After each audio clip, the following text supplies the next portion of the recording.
Shadow work, a transmission for the chosen ones. The first descent. You feel it, don't you? That heaviness, that weight that sometimes whispers and sometimes roars. That feeling that something within you is asking to be seen. And yet, you've buried it. This chosen one is not weakness. It is the call of the shadow. Shadow work is not a trend. It is not a spiritual accessory. It is the ancient path of remembering the whole of who you are. You did not come here to only embrace light. You came to integrate the forgotten fragments of your soul, the ones cast into darkness, shame, or silence. You came to make the unseen seen, to pull the repressed back into the heart, to heal the wound, not by pretending it isn't there, but by becoming intimate with it. Please like, subscribe, and comment below so we know you're here and connected to Source. The mirror and the trigger. This realm is a mirror.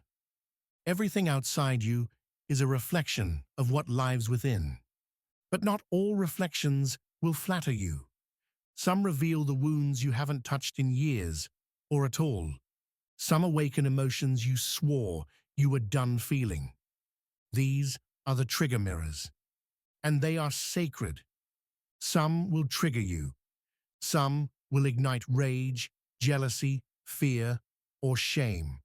Not because the other person is the enemy, but because they are showing you a part of yourself that remains unhealed. The world is not doing something to you. It is showing something within you. The trigger is not the enemy. The trigger is the messenger. Behind every trigger is a truth, a wound waiting to be acknowledged, a shadow waiting to be held. This is the truth many avoid. Shadow work is not about fixing other people. It's about confronting the hidden echoes inside you. And these echoes often arrive disguised as people who offend you, as moments that destabilize you, as recurring pain that seems unjust. But every trigger is a torch, and every torch leads you deeper into the cave of yourself. Going within is the only way out. You cannot bypass your pain and call it healing. You cannot suppress your darkness and expect to ascend. To rise, you must first descend. You must go inward, not once, but constantly. The world will teach you to escape. It will sell you distractions. It will reward denial. But the soul knows the truth. There is no external savior coming to heal you. No light being will pluck the pain from your chest. No affirmation will erase trauma unacknowledged. Only you can go into the cave. Only you can sit with the wound. Only you can learn to say, I am not afraid of myself anymore. This is the real work. You will be triggered. Let us make this clear. Shadow work is not convenient. It does not arrive at the perfect time. It does not knock politely. It erupts. It cracks you open. It shows up in the middle of a conversation, a relationship, or a quiet night, and says, hello, look at this, remember me?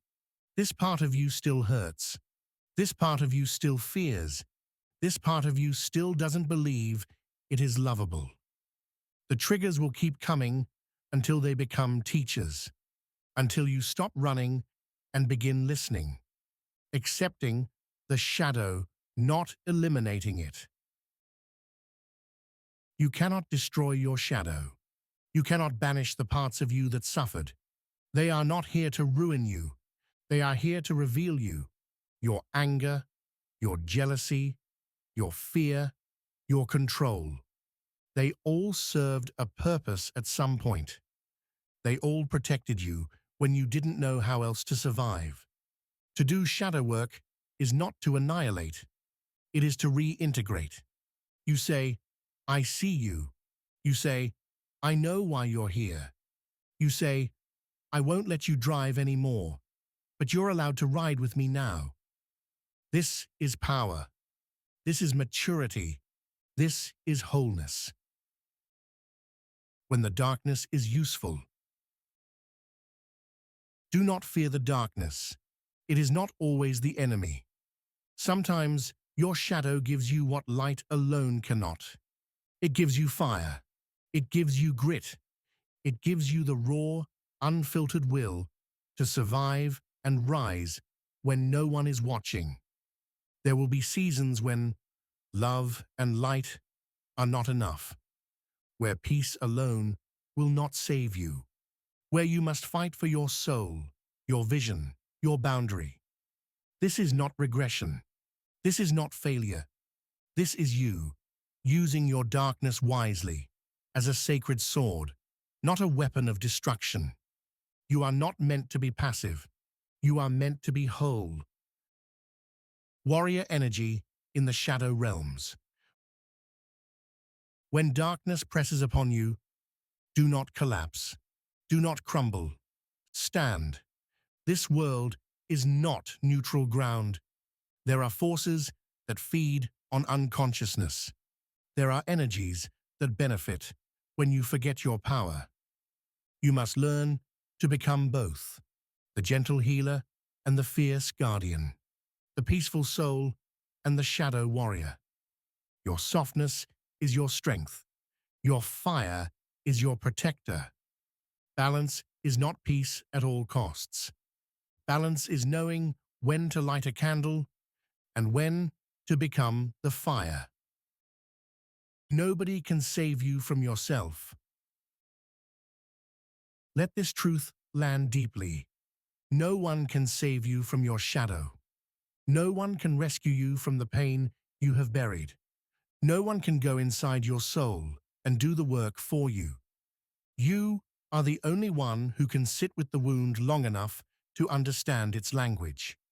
The healer can guide. The friend can hold space. The mentor can illuminate the path. But only you can walk it. Only you can take responsibility. Only you can choose to stop avoiding the parts of you that feel hard to love. This is sovereignty. This is the deepest layer of spiritual mastery. Triggers, trauma, and the layers within. Shadow work is not one moment. It is a lifelong path. Just when you think you've healed it all, another trigger appears. Another memory resurfaces. Another person shows up with the perfect reflection of what you haven't yet faced. This does not mean you are broken. It means you are ready. There are wounds that remain dormant until your spirit is strong enough to hold them. Traumas that hide until you've expanded enough to heal them consciously. Do not resent the return of your shadow. Welcome it as a sign that you are evolving. The mirror of others. Sometimes your shadow shows up, wearing someone else's face. You'll see it in the friend who annoys you, the partner who betrays you, the stranger who says something that ruins your day. And you'll be tempted to judge, to distance, to blame. But before you do, pause. Ask, what part of me is being mirrored here? What emotion is this stirring in me that already existed? What am I being asked to look at more deeply? Others are not your enemy. They are your reflection. Integration is the goal. Healing is not about becoming someone new. It is about becoming whole. You are not meant to destroy the parts of you that struggled. You are meant to welcome them home. The shadow says, I was only trying to protect you. You say, thank you, but I choose differently now. This is how the shadow becomes ally. This is how you gain true power. Integration is the moment you stop fighting yourself, when the inner war ends, when you become both the sun and the storm, the soft and the sharp, the tender and the tough. This is how you become complete. Know your shadows, or they will control you. What you refuse to face will run you. What you deny will sabotage your joy. The only way to be free is to become intimate with your shadow, to know its voice, to learn its patterns, to hold it when it cries out, to stop letting it drive your decisions in secret. Loving your shadow doesn't mean indulging it. It means no longer fearing it. You are safe to love all parts of you. You are safe to welcome what you once rejected. Because in truth, you are not fragments. You are one being, learning to bring every piece of yourself back into the light. Shadow work is the doorway to real power. Power is not control. Power is integration. You become powerful when you are no longer afraid of any part of yourself. No emotion scares you. No trigger rules you. No voice inside you goes unheard. This is mastery. This is the way of the chosen. And this path, though difficult, is what leads to liberation. The self-imposed ceiling. The subconscious mind holds on to old stories. Stories of being abandoned when you were confident. Stories of being punished when you stood out. Stories of being judged for wanting more. And so, over time, you learn to dim. You learn to shrink. You learn to sabotage your success, not because you're weak, but because the inner child believes that expansion is dangerous. You create a ceiling, a glass barrier you do not even realize is there. And every time you approach your next level, be it love, wealth, purpose, or visibility, that ceiling shouts, "Stay safe, stay small, don't get burned by the light." This is why so many spiritual beings hover just below the breakthrough. It's not the external world holding them back. It's their own unprocessed shadow around being limitless. Loving the part of you that fears success. To move through this layer of shadow work, you must begin with radical compassion. You must stop shaming the part of you that is scared of rising. You must stop pretending that every block is laziness or confusion or bad timing. Sometimes it's fear, pure, ancient, unprocessed fear. Fear that your family will not relate to you. Fear that you'll lose connection to your roots. Fear that wealth will make you greedy. Fear that being seen will make you vulnerable. Fear that you don't deserve the throne you were born to sit on. These fears are not bad. They are protectors. They are trying to keep you safe, based on old data. And you must speak to them with love. The fear of being too powerful. The world has punished power for centuries.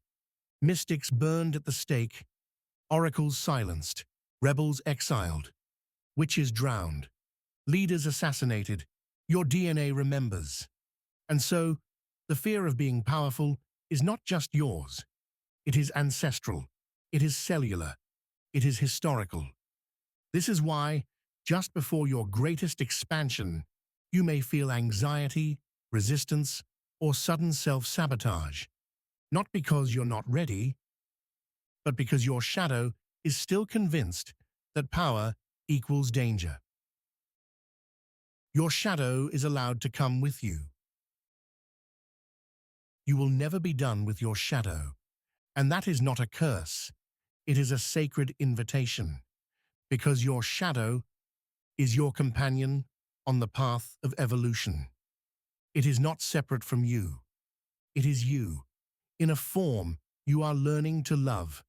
So bring it with you on the journey that is life, on the road of remembrance, on the spiral of becoming. Speak to it, learn from it, integrate it, and when darkness comes again, as it will, you will not run, you will rise. You will meet it with eyes open and heart steady. You will remember, I am not here to be perfect. I am here to be whole.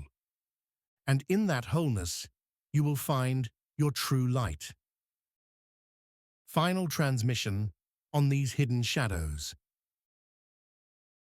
This is still shadow work, even if it comes dressed in gold, even if it arrives after years of healing. The resistance to being your fullest, boldest, most radiant self is still a wound.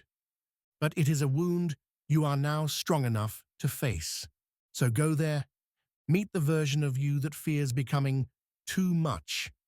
Love them, reassure them, and then rise anyway. Because the world needs your fullness. Your power is not a threat. It is a medicine. Please be sure to comment below, like and subscribe to stay aligned and connected to Source.